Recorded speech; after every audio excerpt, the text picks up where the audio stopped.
Bienvenue dans cette vidéo. Aujourd'hui, nous allons parler des relations toxiques et surtout les raisons qui nous empêchent de nous séparer, de larguer une personne toxique et comment dépasser ces raisons pour se libérer. C'est parti. Alors, il faut savoir déjà qu'on a un terrain propice. On a un terrain propice à la relation toxique.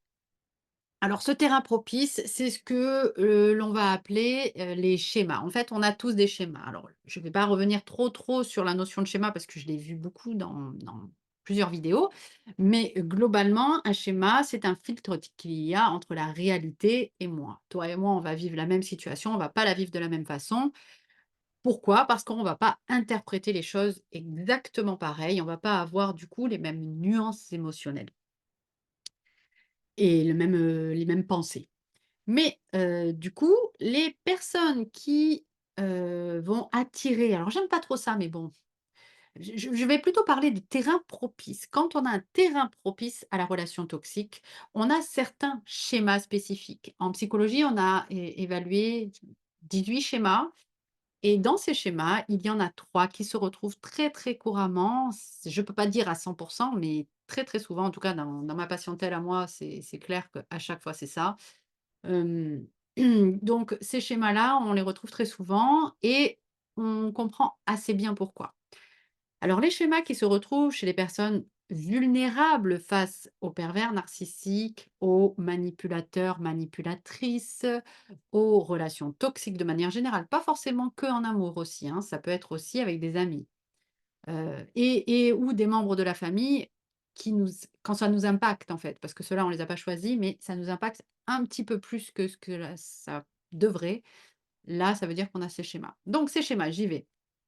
Ça va être le schéma d'abandon. Le schéma d'abandon qui nous fait voir les relations de séparation comme un abandon. Si je quitte quelqu'un, je l'abandonne. Si on me quitte, on m'abandonne. Donc et ça crée aussi de la dépendance affective. Donc ça, ce schéma-là, il est vraiment en schéma de fond. C'est un schéma qui est dans le domaine de séparation et de rejet et qui nous fait interpréter toutes les séparations en abandon. Donc forcément, quand on a ce schéma-là, on va interpréter toutes les séparations par l'abandon. Donc si je veux me séparer de la personne toxique, j'ai la sensation de l'abandonner. Donc forcément, on va voir après, mais on va culpabiliser. Donc dans ces situations-là, c'est plus difficile. Quand on a ce schéma-là, c'est plus difficile de se séparer de manière générale et encore plus avec une personne toxique parce que elle, on va le voir plus tard dans ses outils à elle, c'est la culpabilisation, hein. Donc elle sait très bien où aller appuyer pour vous faire mal et pour éviter donc d'arriver à la séparation. Le deuxième schéma très qui nous rend plus vulnérables, c'est l'abnégation. L'abnégation, donc c'est cette propension à la culpabilité aussi, parce que l'abnégation, c'est faire passer les besoins des autres avant nos propres besoins. Et si on fait passer nos propres besoins avant ceux des autres, on va culpabiliser. Donc ce schéma-là, bah, pareil, hein, une personne toxique, elle va se délecter de quelqu'un qui a de l'abnégation parce que comme leur but, c'est ce qu'on va voir après, leur but, c'est d'obtenir un maximum. Ah bah, avec une personne qui a un schéma d'abnégation, c'est génial, c'est open bar, donc c'est parfait. Et la petite cerise sur le gâteau, c'est le schéma d'idéaux exigeant. Alors ce schéma d'idéaux exigeant, il est génial aussi parce que et ben, on se remet beaucoup en question, hein et on sait fournir beaucoup d'efforts, voilà, parce que schéma d'idéaux exigeant, pour vous faire simple, c'est schéma de perfectionniste, voilà. Donc on va toujours vouloir être le mieux possible et on va voir que dans le triangle de Capman dans lesquels nous plongent les relations toxiques, le triangle relationnel dans lequel nous plongent les relations toxiques, ben, là, c'est génial aussi une personne en face de nous qui enfin en face d'une ou d'un pervers narcissique d'une relation toxique, quelqu'un qui est perfectionniste, mais c'est génial! La personne, elle se remet toujours en question, elle se suradapte, c'est fantastique. Donc quand on a ces 3 schémas-là, on voit déjà que le terrain, il est bien, bien propice à la relation toxique, hein. Et ensuite, donc ces schémas, donc ils sont nés et ils sont alimentés au fil des ans, par des moments de vie spécifiques. Donc ils naissent dans l'enfance. Par exemple, un schéma d'abnégation, c'est un enfant qui comprend très bien que quand il fait, plaisir à ses parents, on l'aime. Normal, fonctionnel. Le problème, c'est que ça devient dysfonctionnel dans ce type de relation et quand c'est unilatéral, OK? C'est quand l'autre n'a pas ça et qu'il fait que, pomper notre énergie et nous rend rien et quand nous-mêmes, on ne sait pas non plus trouver d'autres sources d'approvisionnement d'amour que dans cet échange-là, qui n'est pas un échange, mais qui est du coup à sens unique. Après, les expériences viennent renforcer aussi ces schémas. C'est-à-dire que si on a toujours eu des personnes, des relations toxiques autour de nous, on pense que c'est ça la vie et on pense que c'est ça les relations. Non, non, non, c'est pas parce qu'on a toujours eu ça que ça veut dire que nous, on attire ça et que, c'est une fatalité ou que les relations sont comme ça. Au grand Dieu, non. Mais, voilà, on a du mal à percevoir qu'une autre qu'un autre type de relation est possible et que, des personnes saines existent. Et voilà et les traumas viennent aussi, renforcer tout ça, hein, dans les expériences. Donc une relation toxique en amour, c'est quoi? Alors, je veux bien revenir sur ça pour pouvoir montrer après, plus facilement quelles sont les raisons, même si tu l'as un petit peu capté là, hein, les raisons qui font que qu'on a du mal à se séparer d'une personne toxique. Avec ces schémas-là, je veux quand même un petit peu plus rentrer dans ça pour mieux articuler la suite et notamment comment faire pour se libérer de ça. Donc dans la relation toxique en amour, le début de relation, ce sont souvent des personnes qui peuvent pas s'engager, enfin qui ne veulent pas s'engager et la variante, c'est qu'ils ne peuvent pas s'engager. C'est difficile pour eux, ils peuvent pas. Ah, ils ont vécu trop de choses, c'est trop dur. Ah là là, on comprend pas, hein, mais vraiment, c'est vraiment des personnes qui ont beaucoup de difficultés, qui se sont fait avoir dans leurs relations passées, donc bon, c'est compliqué maintenant, hein, donc voilà, du mal à s'engager, mais c'est pas de leur faute, hein. C'est, une des variantes à ça aussi, c'est: «J'ai une grosse carapace, j'ai la carapace», voilà. Chez la femme comme chez l'homme, ça se dépeint à peu près pareil, donc ne sont pas vraiment disponibles physiquement et émotionnellement et ce sont des personnes aussi qui vont dire beaucoup.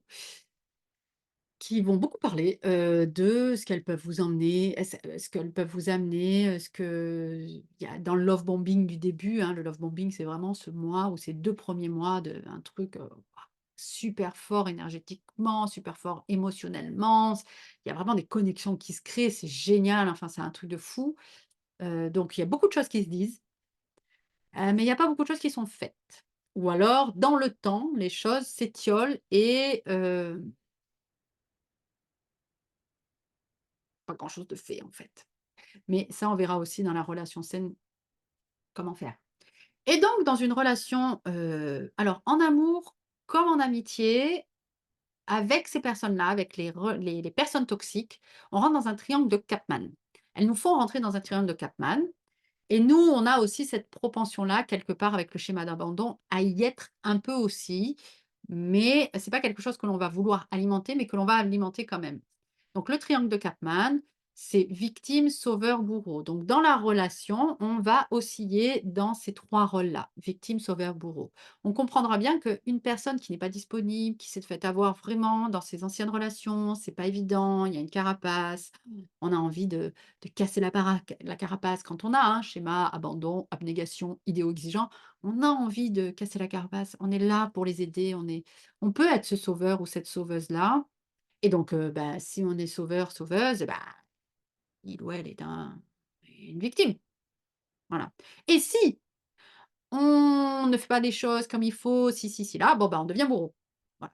Donc nous, on a souvent les places de bourreau et de sauveur, mais aussi de victime et quand on veut basculer en victime, quand on dit: «Mais oui, mais ce que tu me fais vivre quand même, c'est douloureux, c'est compliqué, c'est» ah non, non, il faut vite qu'on rebascule. Ils nous font très vite rebasculer en sauveur ou en bourreau souvent, en nous disant, «Mais tu te rends pas compte de ce que tu me fais, c'est terrible», Il y a même des patientes à moi, les personnes disaient la personne l'avait trompée et disait, «Mais tu te rends compte tout le mal que je te fais? Ça me fait tellement mal de te faire autant de mal».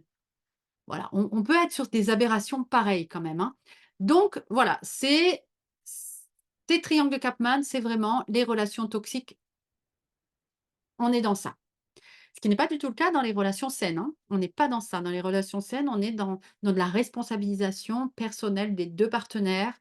Il y en a aucun des 2 pour sauver l'un ou l'autre. Chacun sait qu'il est responsable de son propre bonheur et de son propre malheur. Voilà. Ça, c'est les relations saines. On s'occupe de soi et on s'occupe de la relation. Là où dans le triangle de Capman et dans les relations toxiques, on n'est pas du tout dans chacun s'occupe de soi et on construit quelque chose ensemble. Mais non, il y a vraiment cette imbrication de sauveur, victime, voilà, et bourreau. Donc, on n'est pas du tout dans quelque chose de sain. Et donc, dans les relations toxiques, les personnes toxiques, le but de leur jeu, c'est d'obtenir un maximum de ce que vous pouvez offrir. Voilà. Donc, comment ils font ça? Eh ben, ils ont 3 leviers magiques pour le faire. Il y a la culpabilisation, l'humiliation et l'intimidation. La culpabilisation, c'est très simple, c'est quand vous avez la sensa vous culpabilisez, en fait. Alors, on peut culpabiliser. Je dis pas que à chaque fois qu'on ressent de la culpabilité, ça veut dire qu'on est dans une relation toxique, pas du tout.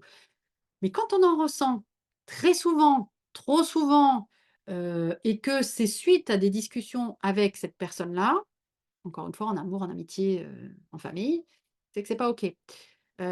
Donc la culpabilisation, ça va nous faire culpabiliser trop souvent et nous faire faire, en fait, nous faire dire: «Je vais en faire plus pour me rattraper et me faire pardonner». Donc ils obtiennent plus. L'humiliation, c'est: «J'ai honte de moi, j'ai honte. Là, il ou elle m'a humilié en public». Alors jamais de manière frontale ou pas jamais, pas jamais. Moins souvent de manière frontale, c'est-à-dire qu'il y a plusieurs types quand même de relations toxiques et de personnes toxiques, mais très souvent, c'est en passif agressif. C'est, quelque chose qui va passer quoi. Ça passe socialement. «Oh là là, tu as pas d'humour. Oh là là, tu es susceptible quand même, hein». Voilà, on est plus sur ce truc-là, de faire remarquer en public, et puis de faire passer en plus, en back off, «Ah bah oui, mais bon, si on peut rien te dire aussi, bah oui, mais en même temps, c'est vrai, enfin voilà, des choses comme ça qui rabaissent derrière, qui font que nous, mine de rien, on a honte. On a honte. On a honte de soi. Et donc, quand on a honte dans ces situations-là, qu'est-ce qu'on fait? Je vais faire un effort. J'ai déjà de la chance que cette personne soit avec moi. Ça, c'est ce qu'on peut ressentir au début. Ou alors être énervé par rapport à ça, mais en implosion, pas en explosion. Et enfin, l'intimidation, bah, j'ai dit ou j'ai fait quelque chose qui l'a énervé. Je le savais que ça allait l'énerver ou j'aurais dû savoir que ça allait l'énerver. Bah, donc je vais prendre sur moi, hein, pour pas que ce soit encore comme ça la prochaine fois ou pour que ça s'apaise, pour que ça se calme parce que là, c'est trop fort, c'est trop intense. Je pensais pas qu'en disant ce mot-là à ce moment-là, ça allait provoquer ça. Donc il y a de l'intimidation pour encore une fois que vous ne fassiez pas ce qu'il ne veut pas que vous fassiez, ce qu'elle ne veut pas que vous fassiez ou que vous fassiez ce qu'elle veut ou ce qu'il veut que vous fassiez. OK? Donc voilà, donc ça, c'est la base de la relation toxique en amour. Après, une relation saine, il faut aussi savoir ce que c'est. Parce que quand on a vécu que des relations toxiques, on croit que c'est ça la vie. Non. La relation saine, elle est là pour vous rendre heureuse et heureux. C'est tout.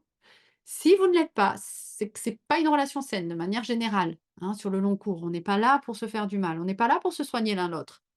On est là pour que ce soit fluide, pour qu'on se donne de l'amour. C'est ça, la base de la relation saine en amour, c'est ça. Et ça, dans les débuts d'une relation, on ne peut pas vraiment le savoir. On est obligé de laisser du temps à la relation, de laisser du temps, de l'espace pour pouvoir, observer. Observer non pas ce qui se dit, mais ce qui se fait. Une personne toxique va être la plupart du temps assez intelligente, hem et va, arriver à articuler, ce qu'il ou elle dit, et ça ils savent très bien, ils et elles savent très bien ce que l'on veut entendre et ces personnes-là nous le disent, ce que l'on veut entendre. Par contre, elles sont incapables de le faire sur le long terme. Elles peuvent le faire en punchy au début, en love bombing, mais elles peuvent pas le tenir parce que ça demande trop d'efforts. Donc elles peuvent pas tenir sur la distance. Sur la distance, j'entends, 6 mois, 1 an. Voilà. C'est des choses que ces personnes-là peuvent pas tenir. Ils sont intolérants aux frustrations, donc ça les frustre trop de vous donner de l'énergie. Encore une fois, ces personnes-là, elles veulent pas vous donner, elles veulent vous prendre. Elles veulent obtenir un maximum de vous. Donc, hem, elles vont pas alimenter. Donc elles vont vous enlever assez vite elles vont vous enlever assez vite ce dont vous avez le plus besoin. OK? Donc, par contre, elles vont continuer de vous dire, ou alors elles peuvent même, carrément aller sur: «Bah oui, mais je fais pas ce dont tu as besoin», je sais pas moi, hein, «Je fais pas ce dont tu as besoin, bah, parce que regarde en même temps la dernière fois, regarde ce que tu as fait». Culpabilisation, intimidation et si elle le dit en public, humiliation. Donc voilà, hein?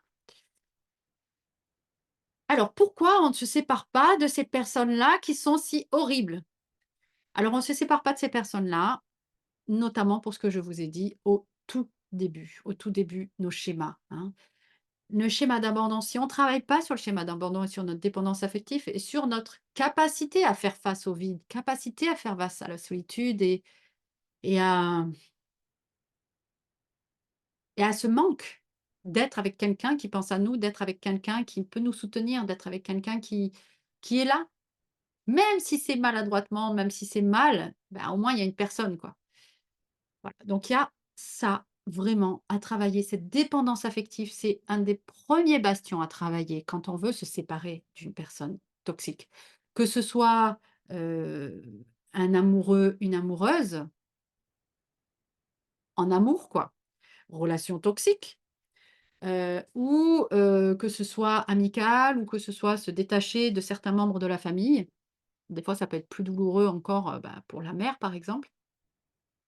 Et si c'est le cas, je vous invite à aller regarder la vidéo sur, avoir une mère toxique. Mais, voilà, donc ça, cette dépendance affective, c'est vraiment un des premiers bastions à travailler. Donc ça, je vous invite vraiment à travailler sur cette dépendance affective. Ensuite, ça va être l'abnégation. Donc travailler sur l'abnégation, c'est arriver à travailler sur cette notion de: «Je prends soin de moi. Je prends soin de moi, et mes besoins, c'est bien de donner. C'est OK de donner». Mais c'est tout autant OK de prendre et c'est tout autant OK d'être d'accord pour recevoir et de demander à recevoir. OK? Donc travailler l'abnégation, ce n'est pas tout fermer, ce n'est pas plus penser aux autres et être égoïste. Ce n'est pas ça travailler l'abnégation. Ça va être travailler sur soi et s'autoriser à prendre soin de soi, s'autoriser à faire passer nos propres besoins avant ceux des autres sans culpabiliser. C'est ça travailler le schéma d'abnégation.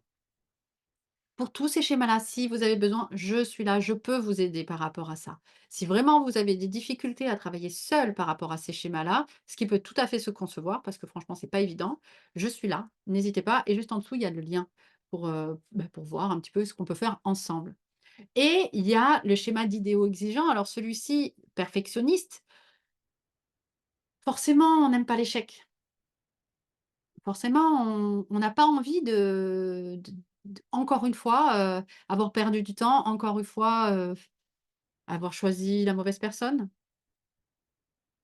Donc ça aussi, hein, se donner droit à l'erreur, se donner droit à, bah, à l'entraînement aussi. On peut se dire que ça peut être une forme d'entraînement. Moi, j'aime beaucoup, coacher, les personnes que j'ai, et mes patients comme ça, hein, se dire: «Bah, c'est un training, hein».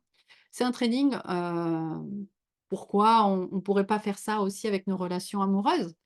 Parce que oui, effectivement, il y a de l'observation à faire, il y a on avance, et puis, ben, nous donner la possibilité de faire une erreur, c'est aussi ne pas rester bloqué dans des relations qui sont néfastes pour nous, qu'on sait être néfastes, mais tomber dans le piège abscon de se dire: «Bah, oui, mais bon, avec tout ce que j'ai mis dedans, avec tout ce que je me suis investi, je me sens pas d'arrêter et de recommencer encore», voilà. Mais ça fait partie aussi du perfectionnisme et c'est se donner droit à l'erreur, c'est OK, en fait. C'est OK et ben, j'ai pas perdu 6 mois, en fait. J'ai pu observer 6 mois, 9 mois, 1 an, hein, selon tout le temps que vous avez fait, mais souvent c'est 6 mois, hein. Je pense une bonne fourchette, c'est quand même 6 mois de se dire voilà et puis les 6 mois d'après, vous avez déjà vu quand même comment se comportait la personne, en amour, j'entends. Les 6 mois d'après, bon, on peut un peu se détendre quand même, mais voilà, c'est, heu, on peut se relâcher, on peut rester un peu tranquille après. Mais voilà, c'est de se tester sur ça, c'est pas grave. Vaut mieux rester, 4 mois avec une personne et se dire: «Non, bah, non, là, bouclé. Non, c'est bon, là, clairement, c'est ça. C'est je ça va être compliqué un peu, mais je vais passer à autre chose parce que je veux pas perdre mon temps». Parce que vous sinon, vous allez perdre votre temps, votre énergie et là, vous allez rentrer vraiment dans le cercle vicieux, négatif pour vous. Voilà concernant, les relations toxiques, les raisons qui nous empêchent de nous séparer de ces personnes-là si parasitantes pour nous et donc les façons de se libérer.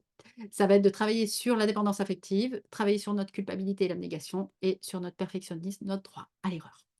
J'espère que cette vidéo vous a permis de comprendre certaines mécaniques et de vous faire avancer. N'hésitez pas à aller juste en dessous de la vidéo pour voir les liens et ce que je peux vous offrir, comment je peux vous aider. Je serai ravie d'avoir de vos nouvelles. Et n'hésitez pas aussi à commenter s'il y a quelque chose qui vous a interpellé plus que d'autres ou si vous voulez me poser des questions. Voilou, je vous souhaite une belle journée. À très vite. Bye bye.